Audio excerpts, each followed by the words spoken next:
Hi, my name is Luke Walsh, and over the last couple of weeks, I've had the pleasure of having a practicum experience at River Hills Golf and Country Club located in Little River, South Carolina.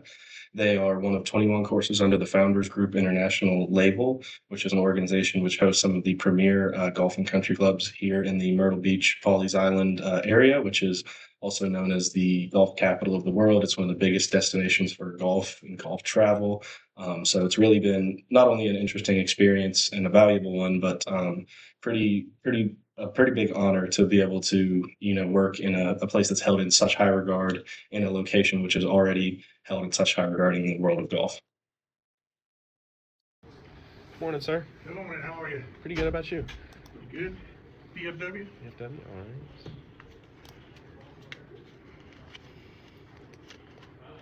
And you're paying cash, it's going to be $45.99. How many? $45.99. 60? Good morning, Rick. Good morning. Like we're playing again together on Wednesday. Oh, yeah. Are we together today? I don't know. Are we?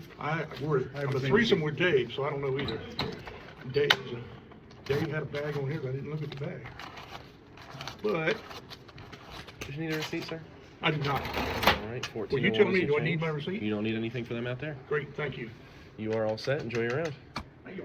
Last I was very fortunate to be able to get this experience. I had been looking for a place to do this, put out a lot of feelers, reached out to a lot of people, and I just wasn't getting any results. And I was really starting to stress about it. I got in contact with a family friend who I knew lived in Little River and wondered if he might know anybody in the area. And he just so happened to live on this golf course, and he's a member of the course. And he got me in contact with their general manager, Drew Smith, who would wind up being my supervisor. But he got me in contact with him, said this is a great guy to know. It's a good connection. Talk to him, reach out. He ought to be able to help you out, and he did. So I'm very grateful to Mr. Bob Rains for helping me out and locating this experience, and for Drew and all the staff at River Hills for welcoming me in and giving me this opportunity and helping me out when I really didn't have any other options. Um, so some of my responsibilities, I worked in the pro shop for the most part.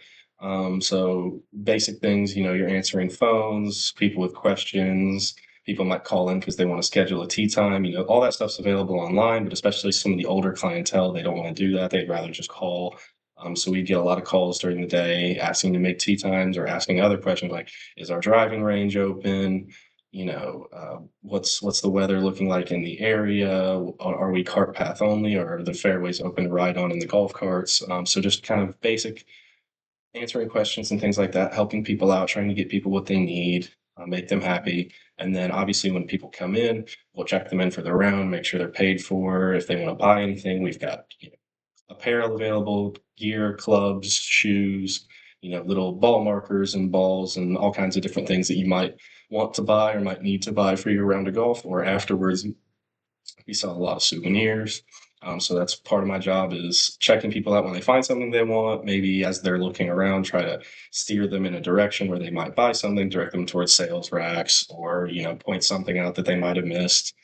Just basic things like that to kind of assist the other actual golf pros working in there and letting them focus on the more difficult aspects of their job, and I can kind of take away some of the constant day to day easy things that they just have to do because somebody's got to do them.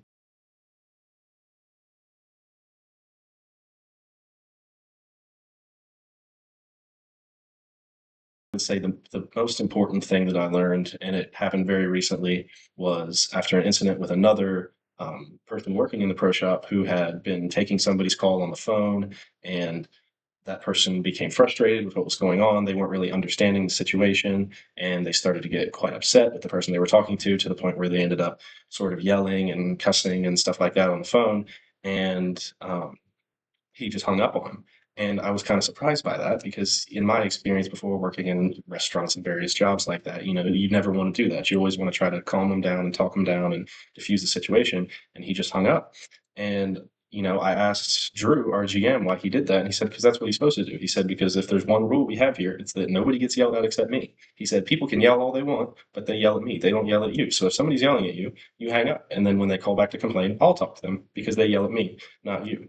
And what that really showed me was how much not only he cares about his staff and he wants to make them comfortable and welcome, but just how much he genuinely does the things that he claims to do and represents the things he claims to represent. And in that moment, experiencing that, you know, that level of genuineness with him and understanding, you know, how much he really is what he says, I just found very valuable to experience like how much more that made me like him and trust him and want to work for him just based off the fact that he meant what he said and he represented what he wanted to represent. And I felt like in that moment instantly, you know, an enormous increase in respect for him as a person and as a boss.